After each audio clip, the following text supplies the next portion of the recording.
Inmigrante, metinalo. Dem bahía, bahía, saya para saidon. No tengo papel, vivo ilegal. Salgo en la calle, me llevan para cárcel. Inmigrante, metinalo. Dem bahía, bahía, saya para saidon. asalaamaaleykum suñu mbokk yi di ñu seetaan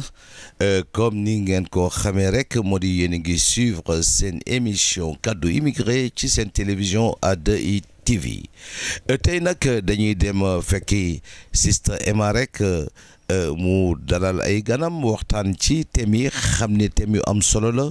moo di rek li xam ne mooy le retour au Sénégal rawatina xale yi xam ne juddoo nañu fii nan lañu mën a def ba xale yooyu mën a adapté au niveau du Sénégal lu xam ne lu jafe la ndax dañoo seetlu ni lu ci ëpp góor ñi ñooy dem ndax góor gi de doon liggéey toog ba benn jamono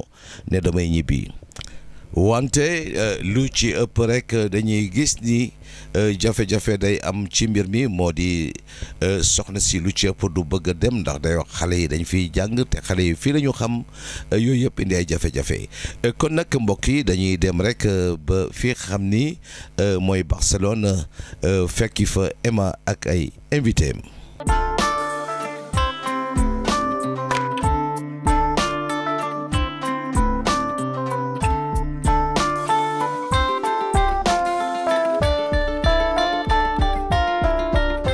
dañu ñëw nag ak ñaari point yu am solo le retour au Sénégal ak investissement au Sénégal li may def kay mooy bàyyi leen ak suñu mbokk yi ñu nuyoo waxtaan ak yéen ñu dugg ci thème bi kon sëñ bi tur bi ak sant bi. asalaamaaleykum maa ngi lay nuyu soxna si di nuyu mbokki Sénégal yëpp man c'est Pape Demba Mballo. asalaamaaleykum man maa ngi tudd Moussa Nioké. asalaamaaleykum Sister Emma man laa Lune Goudiaby nekk fii aussi si Barcelone di ngi lay nuyu di la gërëm. salaamaaleykum soxna si maa ngi tudd Doudou Ndiaye dëkk fii Barcelone maa ngi nuyu téléspectateurs yi ak waa chaîne bi. suñu leen doon laaj ci retour au Sénégal maanaam delluwaat suñu réew soo déggee delluwaat suñu réew mooy da ngeen ñibbi wala da ngeen xalaat toog fii tey ba abadan wala dan ngeen xalaat te bu ñu wax dellu suñu réew yaakaar naa pour investir moo tax ñuy wax. waa Emma maa ngi lay gërëm ci question bi mbirum dellu sa réew moom loolu kenn bañu ko ndax sa réew moom vraiment boo gisee nga jóge fa c'est parce que da nga fa ñàkk teranga dem wuti sa teranga ak sa teranga famille moo tax moo nga fay jóge donc nag nekk fi 15 ans 20 ans nga xëy benn jour rek gàddu sa njaboot ne da ngay ñibbi Sénégal foog am charte yi nga ko war a mën a teg foog nga seetaat ko lu ñu war a seetaat la xóotal waxtaan bi xóotal xalaat bi. kon mbokk yi yéen a ko déggandoo sa question sa réponse lu am solo la kon ba tey ma jàll sama benn xarit bi toog di Moussa. jërëjëf Emma maa ngi kontaan sa question bi retour au Sénégal immigré bu nga gis yëpp fii ci Europe partout dans le monde képp ku génne Sénégal ñëw rek dafa soxlaa ñibbi pare nag ñibbi bi du yombee noonu comme sama classe yi maa ngi fi ak sama soxna ak ñaari doom jékki-jékki rek comme am naa kër Sénégal jël sama bagage dem te yoruma beneen liggéey foofu dina métti ci man comme fii maa ngi liggéey alhamdulilah man sama gis-gis mooy bu ma amee moyen jàppale sama mbokk yi yónnee leen benn affaire boo xam ne mun nañ ci liggéey di ci génne xaalis comme fii maa ngi liggéey moom mais xoor ma nekk fii chaque année mun naa dem une fois ou 2 fois fekkente ne nekk naa fi boo xam ne ma xool sama situation commencé naa xaw a wàññeeku fii ma delloo Sénégal moo ma gënal ko pero nag yombul nu nga koy xalaatee ko il faut ñu demee ko por système quoi parce que jóg fii jël sa bagage ak sa xale yi dem dugg sa kër le lendemain yaa ngi war dépense ñi nga fa fekk ñu lay jox dépense loolu rafetul. waaw jërëjëf Sister Emma kontaan naa si laaj bi mais su ma ko déggee bu baax da nga mën a retour su ma déggee retour mooy ndax damaa war a jël samay bagage rek dem toogi Sénégal wala dama war a dem investir nekk fat sama njaboot wala lan xam naa ni question bu xóot la mais dafa laaj dafa doon benn processus bi nga xam ne ki doo xëy benn jour def ko c'est à long terme te xam naa suñu waxtaanee ba si biir dinañ ko mën a gën a mën a développer. jërëjëf Doudou. kontaan nañ si sa réponse kon ñu jox kàddu bi suñu mbokk bi di sëñ Aliou Aliou loo xam ci question boobu tey. waaw jërëjëf Sister Emma yaa ngi ñu laaj léegi benn question bu am important muy retour parce que immigré bu ne bu génn réewam rek nekk fenn installé fa looy njëkk a xalaat nuy ñibbee te mooy wàllu retour bi je pense que lu am importance la te wàllu retour boobu saa su ne personnellement man saa su ne mooy ub sama bopp saa su ne parce que retour naka ngay ñibbee mooy li sama naataango yi wax léegi soit duuru li mu wax léegi da ngay jël sa sac nga daal di ñibbi wala da ngay jël sa valise ñibbi parce que loolu lu jar lu am importance je pense que thème bu am importance tey moom nga souligner donc immigré neex na mais li gën a am importance mooy ñibbi bi naka la ñu war a ñibbee donc xam naa ne si kanam dañ si gën a xóotal donc wax si wàllu retour boobu. kon nag téléspectateur yéen a ko déggandoo li mbokk yi wax mu nekk lu am solo dañ leen di bàyyi Yamar am na fu mu ñu demaloon ñu seetaan te ñëwaat. maa ngi fii Espagne fii ça fait 10 ans bon je voudrais me prononcer concernant le retour au pays. C'est quelque chose, c'est un sujet très compliqué, mais nous sommes obligés de le faire car le Sénégal nécessite actuellement des gens qui doivent vraiment investir dans leur pays. Donc, man li may wax ci ñibbi bi li nga xam ne dafa jafe ci ñun lu tax mu jafe les conditions ni nekkee fii nii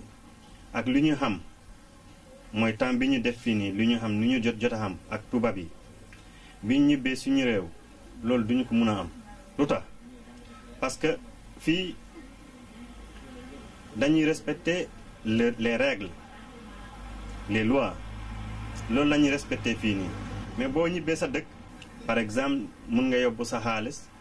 ngay defar foofu par exemple ay transport en commun nga jox ko sa benn rak ki nga xam ne mun na dawal mais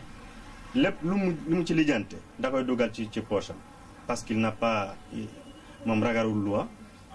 donc ragalul loi moo tax par exemple du la mun a dimbale. Donc retour au pays c'est quelque chose qui est très compliqué. Pourquoi? Parce que nous avons beaucoup de problèmes concernant par exemple sur l'honneur des gens. C'est-à-dire une personne doit être sincère avec toi-même pour pouvoir faire des choses qui sont vraiment vont de droit avec la société. Ça c'est un. De deux,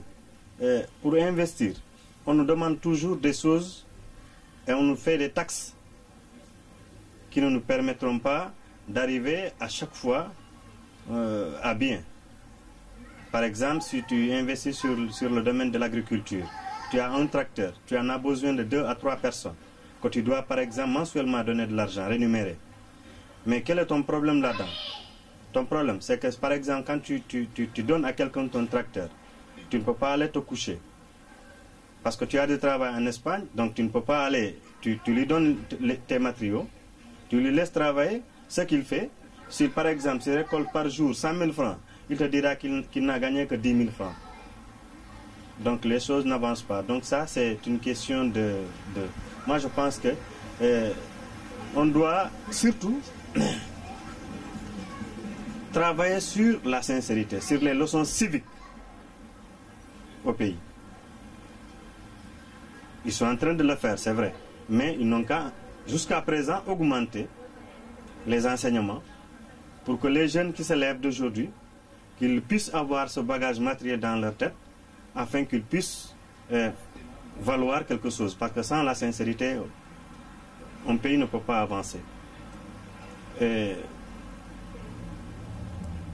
Parlant des enfants que nous avons en Europe, il y a 2 grands problèmes. Tu rentres avec tes enfants au Sénégal. D'abord, je parle de l'hygiène. L'hygiène n'est pas assidue. Ça, c'est le premier point. Le deuxième point, c'est que les autorités sénégalaises devraient œuvrer pour que si un Sénégalais rentre avec sa famille au Sénégal, que ces enfants puissent s'épanouir dans les écoles comme le contraire, comme ceux qui se font, par exemple, quand tu amènes des enfants du Sénégal en Espagne, là, ils ne tardent que 2 à 3 mois pour s'incorporer. Mais le cas contraire, c'est tout à fait contraire, c'est tout à fait un problème. Parce qu'il y a ce qu'on appelle, si je puis m'exprimer, un problème de milieu, comme le milieu détermine l'individu, un problème de milieu. Et l'alimentation aussi, c'est pas suivi, c'est pas un suivi. Par exemple, si je prends un exemple, dans mon village, jusqu'à présent, nous utilisons les céréales. Et ces céréales-là, c'est à partir du sol qu'on les travaille pour les préparer à manger. Alors, si par exemple, tes enfants qui ont déjà cette hygiène-là en Europe, tu les amènes en Afrique, tu as un grand problème. Donc, alors que nous sommes obligés de rentrer, ça c'est une obligation, parce que nous ne sommes pas venus ici pour rester, pour demeurer. Nous sommes venus juste pour améliorer notre niveau de vie. Dina metti lool parce que mënoo fi jóge te amoo fi dara et en plus nga yàgg fi war a ñibbi Sénégal pour war a dem toog Sénégal te amoo dara loo xam ne mën nga fa def donc loolu c'est pas possible donc si li ñu war a defaraat encore mooy comme affaire investissement boobu ñuy wax dina métti parce que doo fi jëlee sa alal nga dem ba Sénégal donc sa alal yëpp war a pasare donc nit ñi mënuñoo xam si noo ko amee et tu vas aider le monde te ñoom aussi xamuñu ndax da nga leen di dimbale donc pour te dire def naa constat bi yaa tout récemment jógee naa Sénégal j'ai donné des gens ñu war a mën a dem liggéey mais gisuma kenn daw nañ ak suma alal et puis voilà. jërëjëf Yamar te yow Moussa buñ la doon laaj tey yow fi nekk yow ak sa njaboot ak sa ñaari doom sa jabar tey xale bi waroon delluwaat Sénégal yow sa bopp sax ak boo waroon dellu tey Sénégal intégration bi foofu nan lay demee. mentalité yi bokkul xam nga xale yi li ñuy dund fii bokkul ak xale yi Sénégal làkk bi peut-être ñu ngi làkk sa làkk yow mais des na lu bari buñ demee Sénégal tey war nañ fa dund ak waa Sénégal yi nan nga ma ci mën a wax. pour jël sama doom fii ku juddoo fii yóbbu ko Sénégal mu dem dëkk foofu définitivement dafa xaw a métti tuuti si moom pour que de un miinul système biidaa bi foofu et de deux lekk yi duñu benn xam man mun naa si supporter foofu laa juddoo mais xale yi tamit bu ñëwee bu am 3 ans danga ko war a inscrire ci école bi. waaw man Moussa bon doguma la nga baal ma thème boobu bëgg naa ci laal man aussi tuuti xam nga boo waxee question boobu mooy maanaam intégration ak réintégration parce que du sa doom rek moo war a intégré wu yow aussi yàgg nga fi donc yenn réalité yi léegi miinatoo ko walla xamatoo ko donc xam nga yeneen réalité d'abord sa doom fii à partir de 3 ans mi ngi dugg école bu dara amee kër ga dañ koy won nu muy wootee téléphone ñu ngi leen di jàngal seeni droit amoo droit duur amoo droit yuuxu yenn menaces yi ak tout ça donc culture bi nekk fii ak culture bi nekk Sénégal bokkul loolu mooy premier bi deuxièmement yow déjà miin nga luwaawu fii miin nga dëkkiinu fii donc pour nga ñibbi réintégrer waat loolu processus la doo tëb rek dem ñibbi toog donc loo xam ne loo war a préparer la mentalement psychologiquement économiquement financièrement donc processus la boo xam ne yombul te aussi gaawul loolu daal laa si bëgg a yokk pour le moment. jërëjëf Pape Demba kon tuuti yow loolu sa xalaat tey. waaw man fi may gën a insister mooy ci éducation xale yi. parce que système éducatif bi du benn n'est-ce pas xale yi nu ñuy vivre fii par rapport ak fële du benn ñun lu ñu tàmm ba ñuy xale ñoom xamuñu ko mais li may gën a insister mooy njàng mi. par exemple fii espagnol la ñuy jàng ñëpp xam nañ ni Sénégal système français peut-être un francophone qui ne France wala Belgique wala Suisse peut-être sax dina xaw a adapté wu mais xale bu miin fii njàngum espagnol nga war a ñëw recadrer ko mu jàngaat français war a rattraper ñu fa nekk. mën na tardé mën na koy lire handicap.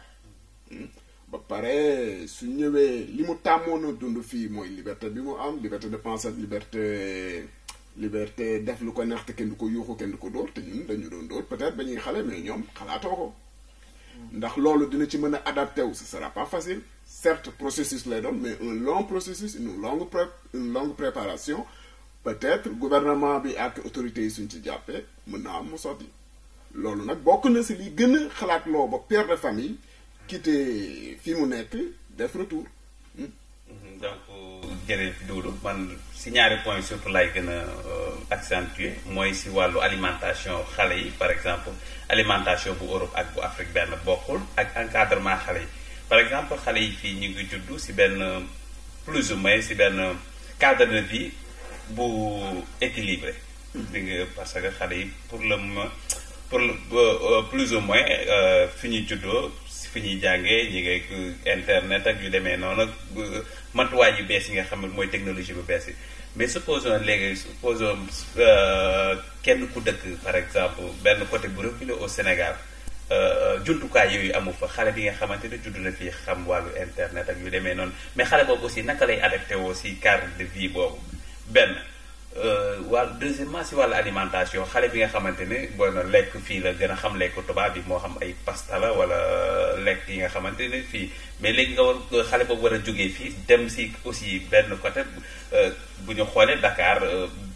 benn lim bu ndaw ñoo fa nekk ñi nga xamante supposons lañu war a dem si région yi war a dem dëkki foofu xale bi nga xamante sa papa wala say bu dee joolaa ñànkatang la xam wala bu dee séeréer ngurbaat mais est-ce que xale bi dina adapté wu si alimentation boobu.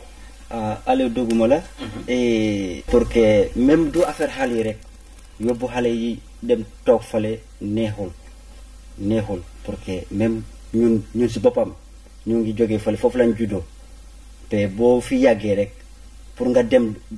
dëkk foofu définitivement day métti si yow du xale yi bu ñu waxee pape yi si boppam waajur yi si boppam ñoom pour ñu dem dëkk foofu day métti si ñoom xale yi ñoom kenn waxatu et déjà lekk yi du benn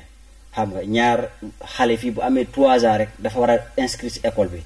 saa yi bu manqué si école bi rek yow dañ lay bind lettre am na système bu ngay dawal bu demul si école rek dañu ñëw tey la yi indi la yenn carte yoo xam ne mun nga si am masibo loolu moo tax pour yóbbu leen ñu dem dëkk fale définitivement day métti. waaw man de mbiru xale yi moom vraiment c'est vrai li ngeen wax sax dëgg la mais d'accord ma si à 100% ndax boo seetee xale moo gën a gaaw a adapté wu que mag c'est vrai que problème lekk yi peut-être les premiers jours wala les premières semaines mën na ko xaw a jaaxal mën na si am daw biir mën na si am benn feebar bu ndaw mais après day adapté wu loolu vraiment je ne crois pas que mu doon problème man beneen problème bi ma si gis peut-être mooy lekku xale dafa cher surtout Sénégal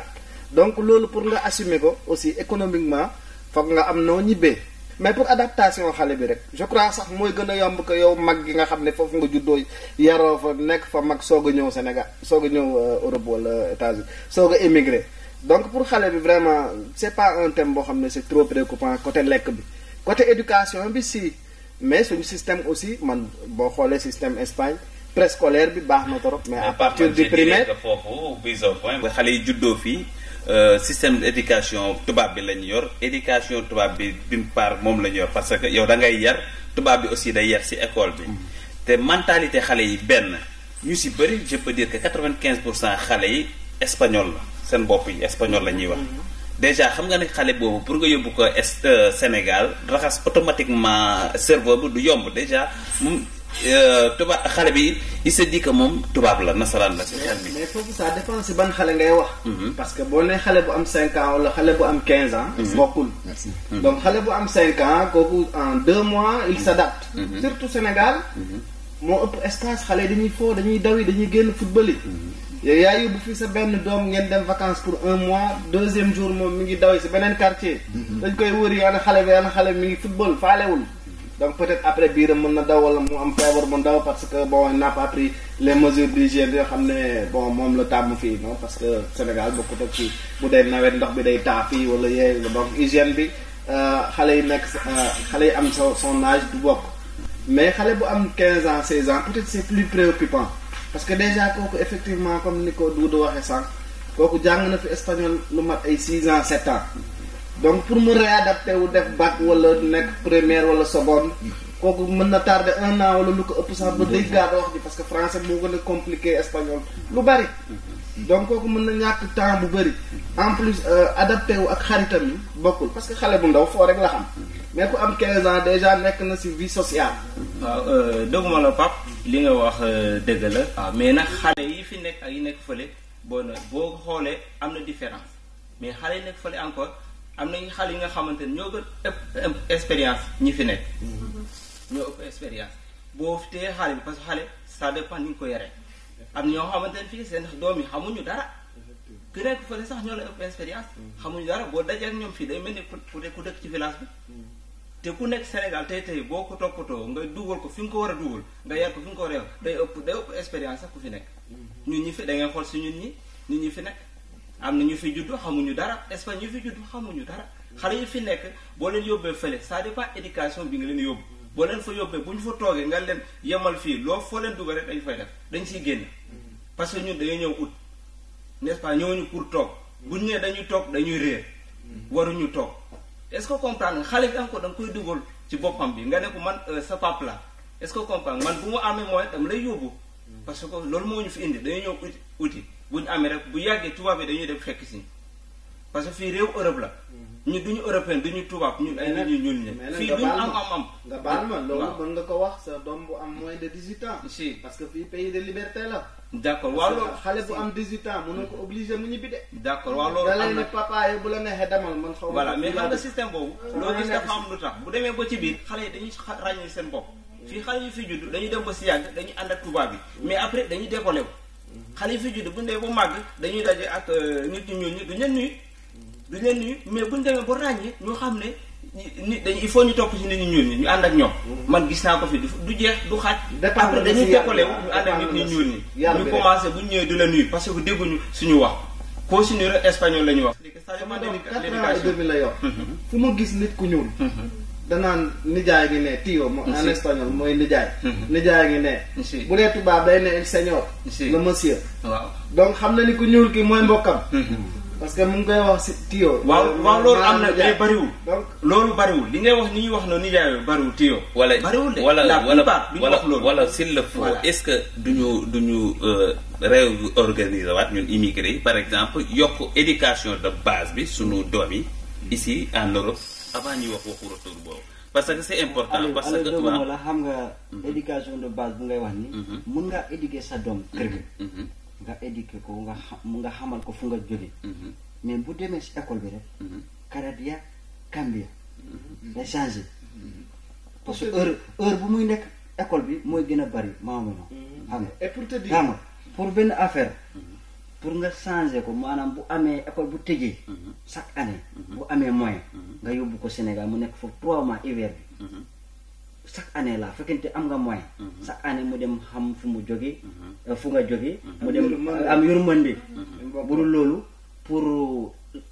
pour mu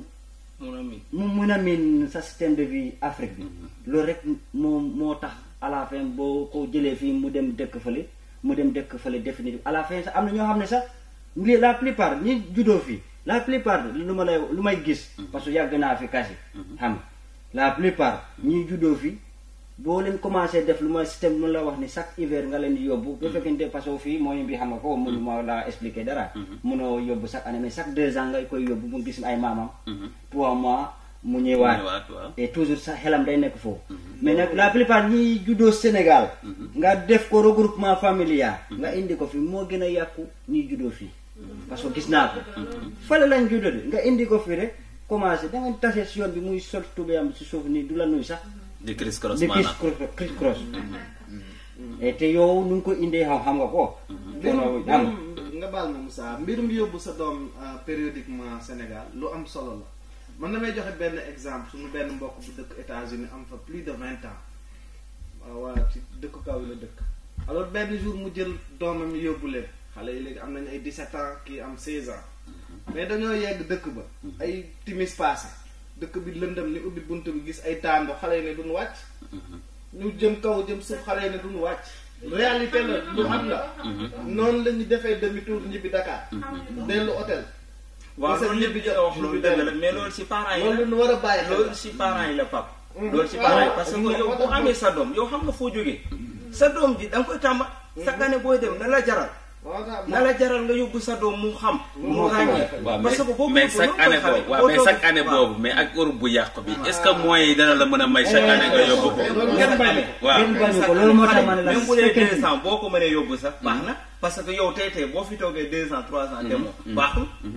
ci parce que rythme fii boo ko toppee rek est-ce que tey boo fi nekkee sa njaboot est-ce que dina nga mën ci dundin boo xamante ne loolu day yomb internet banque yi Skype bi am fi da ngay toog fii di wax ku nekk Sénégal mais dafa am ñoo xam ne dañuy jël seen doom sax di leen nëbb seen famille Sénégal ndax ñu ci àll wax boo jël seen doom intégré ci réewu Espagne te loolu mënul nekk ñu dañoo loolu complexe la Sénégal dafa am culture am tey bàyyi la ci wax tey sa doom bu góor boo dee xaraf tey danga koy jël bu ko yóbbu Sénégal bu xaraf foofu ci sa mbokk yi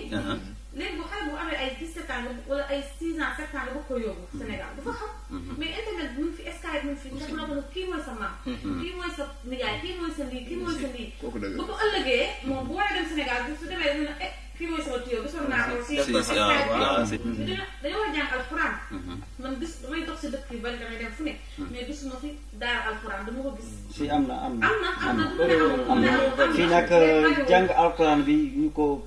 gën a kii mooy saraxole moom wax dëgg yàlla côté boobu chaque comme tey ni dimanche boo demee jumaa ji fale da nga gis xale yi dem yëpp jàng ñoom yëpp dañuy dem jàng waaw loolu am na daayira am na fi xanaa ko bëggul yóbbu doomam. thème bi mënul yem ci benn plateau kese dinañ ci ñëwaat ak yéen ci yeneen plateau incha allah mais damay jàll sama deuxième point muy wàllu investissement est-ce que yéen xaar ngeen un jour ngeen investir seen réew Sénégal. waaw kooku systématiquement man dinaa ci sawar a tontu parce que je pense que ñu fi toog ñëpp ak immigré yu ma fi gis ñëpp ku si nekk bëgg nga investir dara Sénégal mais lan mooy investissement mooy jël sa xaalis yóbbu ko Sénégal pour ñi ñuy liggéey ci yow mu jural la dara n'est-ce pas donc mais par expérience da ngay gis xam nga ñun jiituwuñu fi am na ñu si jiitu foofu mais par expérience da ngay gis ñu si bari ñu investir seen xaalis fu muy mujj di gars yi dañ koy lekk yow yaa ngi fii mënoo faa nekk tout le temps ñu ngi koy jox du ñu am boobu esprit entreprise pour jural xaalis bi dañuy jàpp ne ki fi nekk moom tekki na ba pare donc xaalis bi jarul ñu ciy sonn wala boog suñ ci sonn ñoom ñoo koy njëkk jëriñoo ñu fi ibbi télécentre ñu fi ibbi wut camion pour transport ñu fi ibbi boutique ñu fi yóbbu conteneur ñu si bëri fu muy mujjee même chose lay day diig donc gars yi dinañ bëgg liggéey ak ñu fa ne mais seen disposition parce que dañuy yor fii liggéey moo leen di may xaalis du ñu mën a nekk Sénégal tout le temps ki ñu fay bàyyi wala boog ñi ñu fay bàyyi pour ñu liggéey du ñu yor même mentalité que moom donc lu koy arrangé mooy moom muy déplacé wu tout le temps donc su ko mënul day taxaw du téye xaalisam te pour retourner aussi toog fa définitivement c'est pas facile parce que fii lay amee xaalis su demee bëgg a risquer dem toog fa liggéey c'est pas évident que mu génn ci parce que gëj na Sénégal nu système bi di demee xamatu ko lu bëri réer na ko ndax dina ci génnam du ci génn du ñemee jël boobu risque comprendre nga donc c'est un sujet tellement délicat que ñu bëri dinañ bëgg a engagé wu mais du ñu ñeme. donc man foofu la may wax Doudou donc par expérience donc xamante nañu donc liggéey nañu ci wàllu conteneur. donc man damay jëlaat donc première thème bi muy retour bi ak investissement bi ma boole leen ñu doon benn. parce que tant que demuloo rek mënuloo investir donc liggéey nañ ci waaw. liggéey nañu fii nga yor fii sa xaalis yóbbu fale say bagage après zéro donc dërëm donc amuloo ko si donc pour man tey su ma gisee nit buy investir dama lay wax ni vraiment na nga disponible pour mën a toog foofu gérer sa alal xam nga moo xam ni soit da ngay jël benn temps moo xam ni 6 mois wala benn 1 an nga dem toog gérer sa alal mais man gisatuma vraiment muy sa frère muy keneen ak keneen koo ko si jox rek di Doudou wax moo si ne c'est-à-dire que day yaakaar ni yaa ngi ak lu bëri fii donc bu xaalis bi di egg rek la nga si war a def bu fekkee da nga yóbbu say bagage bu ñu jaayee téeméer ñu verser la 100 francs donc boobu commerce du dox donc vraiment man dama tiit si wàllu investissement bi su ma gisee tam ku ma si mën a jox beneen idée vraiment ma jël. waaw waaye nag loo gis rek dafa am lu tax retour bi. parce que tey am na ñi nga xamante ne ñu ngi fi amuñu liggéey amuñu xaalis pour nu ñuy retourner loolu il faut ñu jéem a xool nu ñuy gëstoo pour ñu am débat bi nga xamante ne dinañu mën a jàppale pour nit ki nga nekk kii fi nekk mën a dellu mu am lu muy yóbbu parce que ñëpp bokk ñu yem am na ñoo xamante ne tey ñu ngi fi bëgg nañ dellu mënuñu dellu amuñu benn moyen. waaw sax yow. amuñu benn moyen léegi nag moyen boobu moo tax débat bi muy am mu ñuy wax pour ñu xool solution bi nga xamante ni ki fi nekk parce que yow bul xool li nga doon def parce que Afrique comme ni ngeen ko waxee rek koo defal foofu dañ koy lekk dañu yaakaar ñu ngi yor lu dul jeex da ngay dem ba sa yàgg li nga mënoon mënatoo ko léegi yow investissement boobu pour yow li nga xamante ne da ngay calculer pour vie pour sa vie bi l'essentiel boo amee sa xaalis nga dem investir boobu yow yaay xool li nga war a def parce que yow da nga ñëw léegi pour toog ak sa njaboot nekk ak say waajur loolu moo la fa indi après boo ñëwee di nga xool système bi ngay def parce que tey même boo fi nekkee boo ñëwee xaalis li nga leen war a wax duñ ko def mais tey boo jëlee décision pour retour loolu mooy retour boo demee boo toog rek war nga xool science bi nga xamante ni loolu moo lay jàppale parce que mu mel ni ku yor 500 francs boo demee ba nga xamante ni fii moo fi li moo sës di nga xam nooy lekkee 500 mais boo yoree 10 000 euros tey sa loxo nga calculer suba da ngay amaat leneen ak koy lekk léegi lépp ci xalaat la boo xalaatu loolu doo ko am parce que yow ni nga koy amee noonu nga koy lekkee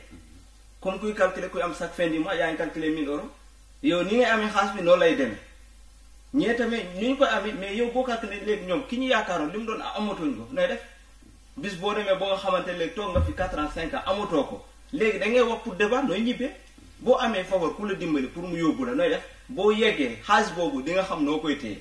ku daan yóbbu 10 000 bu nga dem ba yóbbu 1000 euros 1000 euros boobu di nga xam fu nga il faut nga dem ci tool yi nga bay foofu tamit waxuñu bay bi pour lan yow yaay dem sëgg boo yoree tuuti am na ay nit ñi fa nekk ñi nga xamante ni yow yaa leen tane li nga am noonu ñoo amuñu moyen boobu boo leen si tuuti tuuti rek ñoom tamit dañu lay jàppale nga am si dara ñoom ñu am si dara après yow foofu ngay amee yoon ak bu yàggee da ngay dem ba si ku fi nekk sax du la ëpp. mais nag seeku nga waaw loolu am na. nga baal ma si. ñibbi bi rek doyul. parce que aussi am na réalité yu bëri yoo xam ne suñu réew moo ñu tardeel premier point bi mooy corruption loolu aussi foog ñu wax ko réalité la boo xam ne foog ñu dénoncer ko mooy maanaam ci autorité yi mooy policier bu nekk si coin bi mooy aéroport muy fépp foo dem bu ñu xamee ni moo dund rek këyit bu naroon a yomb jar 100 francs foog ñu jéem a génne 500 wala 1000 francs si yow loolu premier point la. deuxième point je crois que formation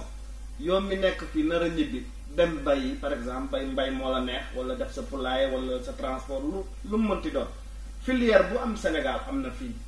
donc war nañ mën a waxtaan ak réew yi nga xam ne am nañ expérience ci loolu muy immigré bu am këyit wala bu amul këyit bu nu amee formation fii bay ci tool ni ñuy takkee tomate mu lay dem ci kaw jur lu bari au lieu que tomate bi nekk ci suuf ak nañ koy jëlee ak nañ koy toppatoowee donc formation boobu Sénégal war na mën a waxtaan ak réew yu bari yoo xam ne sénégalais yaa ngi fa pour balaa ngay ñibbi d'abord ñu préparer la parce que Abdou Diouf financé woon na fi ay maîtrisards xaalis bu bari ñu si bari daan affaire yi commencé dox dem normal mais comme formation bi dafa manqué woon te ñooñu ay maîtrisards lañ en économie mais ba tey formation dafa manqué woon donc ñu bari seen business tëj donc loolu premier point la deuxième point organisation non seulement corruption mais organisation par exemple am na ay financement yu Sénégal def à disposition des immigrés mais da ngay dugg page internet benn information bu ndaw nga si gis par exemple mënoo remplir benn fiche jox sa adresse sa téléphone ñu mën la contacter guider la amul par exemple benn centre boo xam ne centre d'idée la boo xam ne ay projets yu ñu bind ba pare la parce que yow dañu lay laaj nga na nga présenter projet yow doo comptable doo expert ci dara fooy rédacter sa projet da ngay ñibbi Sénégal laaj fa expert pour mu rédacter la projet temps bi ngay perte passe bi ngay passe lijjanti dox bi ngay dox mais loolu c'est du temps et de l'argent loolu kan moo mën a bàyyi fi liggéeyam fi ngay suturloo yaag sa famille nga dem nar a dox tànk yooyu koo xam ne liggéeyul mënu ko def parce que amul moyen kii liggéey mënul bàyyi liggéeyam defi ko donc premier point donc comme on a la technologie internet yow war nga mën a dugg internet wala suñu consulat loolu facilité wu amul si ñun immigré donc formation organisation ak corruption bi la ñu war a combattre à tous les niveaux mu jóge nag si kaw exemple bi ñun immigré yi loolu la ñu gën a bañ parce que dañoo ñëw fi gis système boo xam ne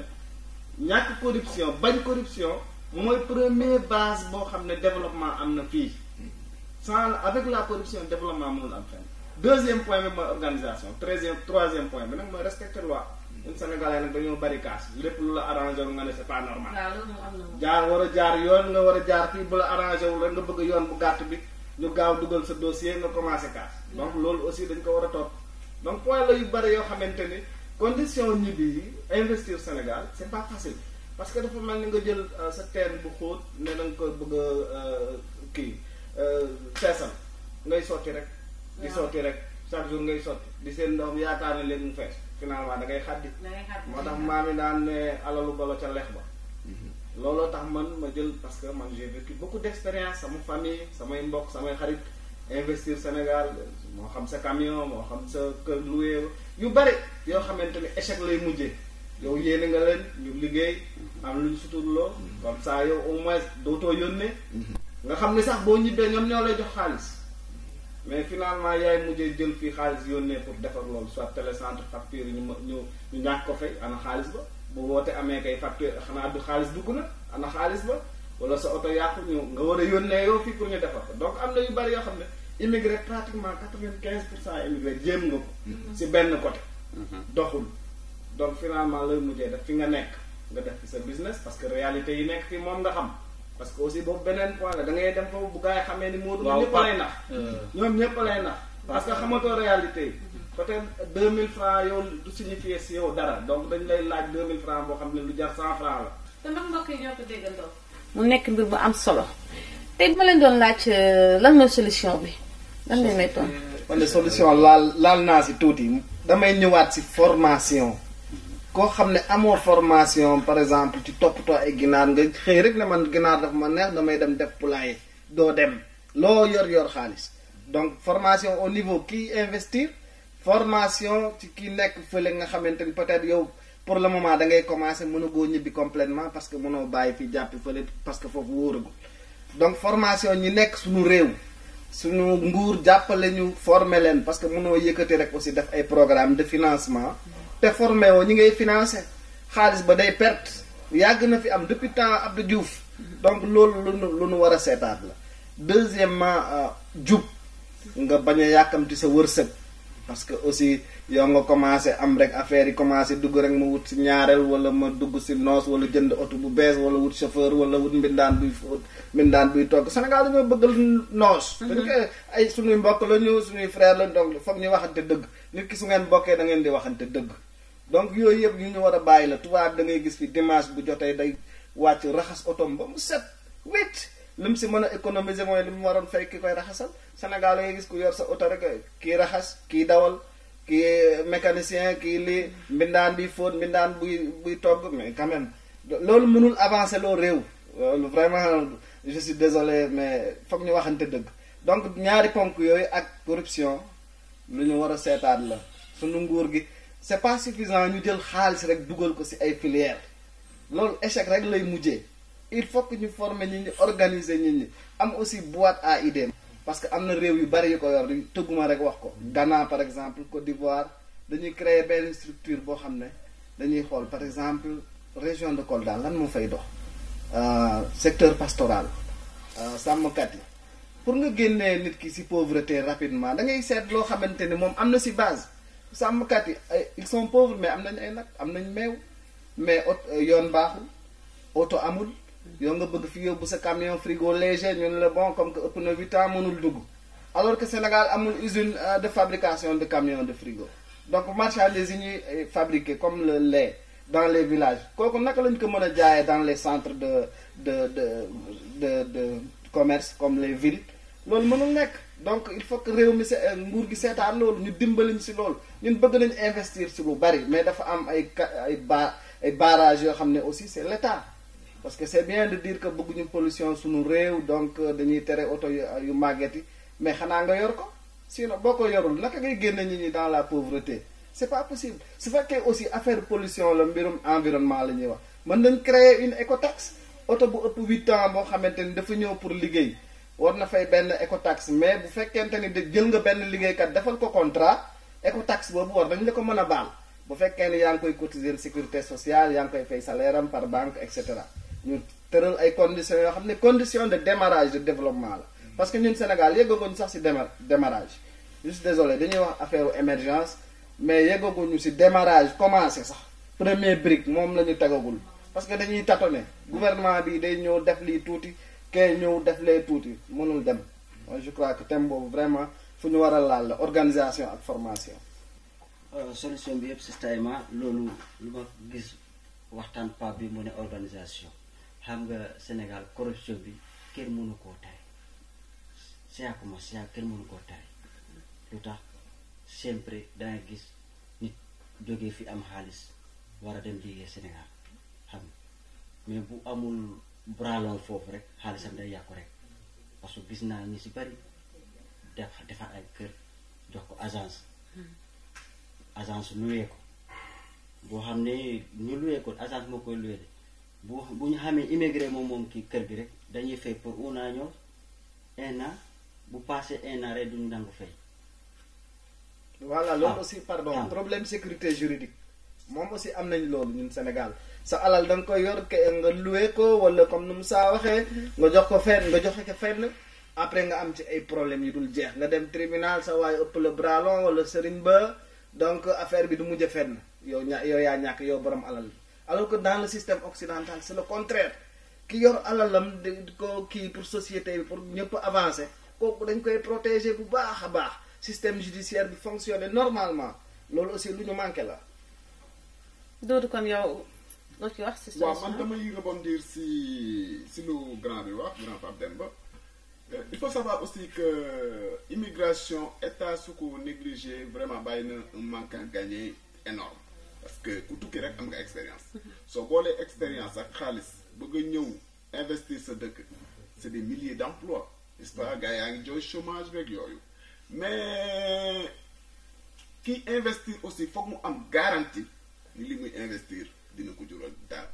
parce que ku indi sa teranga bëgg cee teral ay nit foog nga tedd ci yow nii yaa ngi dégg mais le principal problème su weesoo formation ak vraiment njubu ñi ngay liggéeyal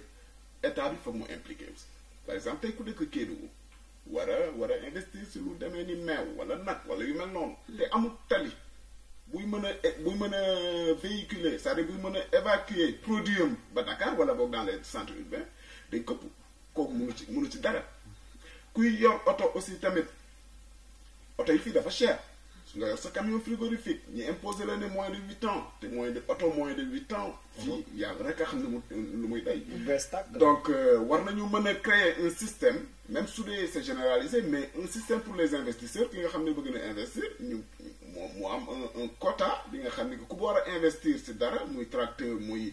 camion frigorifique muy camion de transport yu mel wala yu mel noonu ñu indi ko une marge ne ko voilà su dee da ngay investir donc da ngay créer emploi war nañ laa mën a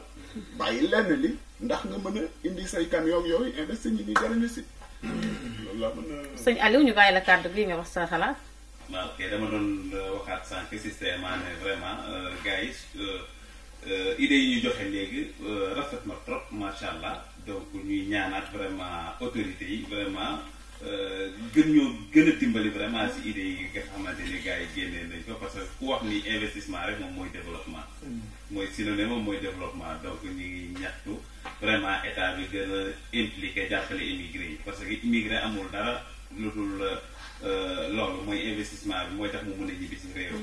mooy tax mu mun a créer emploi bi nga xamante ni keneen ak keneen mun si jariñoo donc vraiment ñu ngi gën a ñaxtu état yi gën a jàppale vraiment ñu itam ñu gën a def le maximum vraiment Sénégal gën kanam daal. jërëjëf Aliou. jërëjëf daal waxtaan bi daal daanaka daal li ñu waroon wax yëpp daal wax nañ ko waaw mais nag comme ni ñu ko waxee rek gouvernement bi tamit war nañ si jàppale ñun immigré yi waaw parce que dafa am bunt yi nga xamante ni comme kuy def inverse dëkk ba da ngay ñëw pour bëgg a def dara. ñu indil la ay yeneen kàllaam yi nga xamante ni du waroon du yomb si ñun day jafe si ñun loolu gis naa ko ay kaay de cas léegi nag si diggante boobu ñoom tamit il faut ñu taxaw ñu ubbil ñu bunt bi bu ñu ubbilee bunt bi boobaa boo amee lu si tuuti rek boo demee di nga xam foo koy dugal léegi loolu tamit bu ñu la ubbilul bunt bi boo demee ba ci biir doo xam foo jëm xaalis boobu fi nga toog ko nga koy lekk bu jeexee léegi fekkente ni yow fi nga jógee ni nga ko amee woon mënatoo ko amee noonu day métti doo jëm kanam doo dellu ginnaaw loolu tamit lu jar a seetaat la parce que ñun loolu moo ñu arrivé ñu bëree bëri loolu mel arrivé da ngay am fii dara nga def léegi boo amul bunt bi foo koy dugal nooy def boo toogee diir bi nga fa toogee da nga koy lekk ba mu jeex léegi nga bëgg a delluwaat ginnaaw fekk si ginnaaw bunt bi tëj nañ ko nooy def waaw loolu moo tax loolu tamit gouvernement war nañ si jàppale si diggante boobu deuxième solution bi encore pour ñun waa région de Kolda foofu ak côté Dakar dafa uute kenn ku ne secteur bi nga nekk dafa am si li ngeen di war a jàppandiku pour di liggéey ñun fële Casamance kon ko xam nga la plupart mbay mi la bu mbay mi jeex rek jeex na amul noor du comme côté ay Mboro ay Thiès yooyu Touba côté yooyu ça dépend ñooñu bu mbay mi jeex rek dañuy dem ci noor bi bu foofu jeex encore dañuy dem feneen loolu tamit am na dañ leen di jàppale dañuy jàppalante parce que ñooñu dañoo uute ak ñun man xam naa loolu parce que dëkk naa si ñoom presque plus de 15 ans am naa ko mais ñun département de Casamance di fa nekk jàppalante bi day xaw a jafe encore day xaw a jafe parce que kenn mën na yor téeméeri nit kooku bu yàggee li mu mënoon dootu ko mën a def ñu ne kii dafa soxla nekk na fa bitim réew fukki at wala ñaar fukki at dañ fekk du noonu ñu ko war a jàppale wuñu parce que moom indi na li mu war a indi ñooñu amuñu loolu. boo seetee nit koo gis ci àdduna mais sa réew moo la gënal beneen réew sa dëkk moo la gënal beneen dëkk donc ñun immigré yi suñu rêve suñu bëgg-bëgg mooy ñibbi Sénégal wala même boo ñibbiwul nga investir fa def fa teranga amaale si teranga nga teddaale si comme ni nu ko Doudou waxee sànq donc ñun conditions yooyu la ñuy xaar jéem nañ nag ba sonn ñu ngi continuer jéem nag duñu mus a xaddi parce que suñuy mbokk sa yaay sa papa sa rakk sa dëkkandoo sa xarit enfant sa xaritu benn bakkan donc ñooñu mënoo xaddi si ñoom mais ñu ngi ñaan ndimbal si suñu mbokk yi ñu yokk ñu changer mentalité jàppale ñu boo yónnee sa xaalis pour tabax bu ciment bi manqué wala bu xeeri manqué wala bu fer bi manqué donc mentalité yi na changé nguur gi aussi na ko seetaat bu baax waxtaan ak ñun aussi comme waxtaan bi ci télévision moo tax cette télévision dafa am maanaa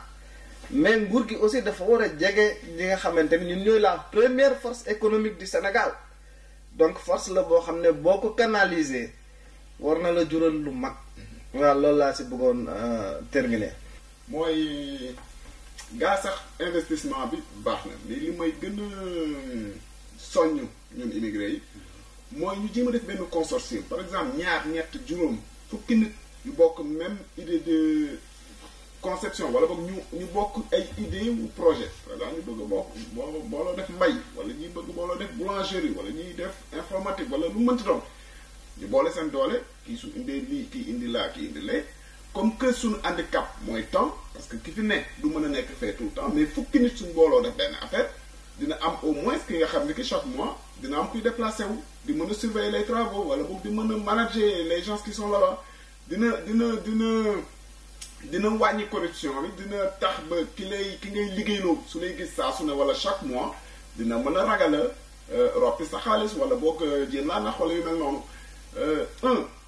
li ngay investir day gën a bari day gën a am doole 2 surveillance bi dafay nekk te 3 ku nekk su indee idéem boole ko ak yow li nga yor day tax affaire bi gën a développé gën a yokk emploi Sénégal gën a indi naataange pour ñëpp. di gërëm sama invité yi fi toog di leen jox dig daje si beneen émission incha allah. Immigrante metti na lool dem bàyyi yaay ak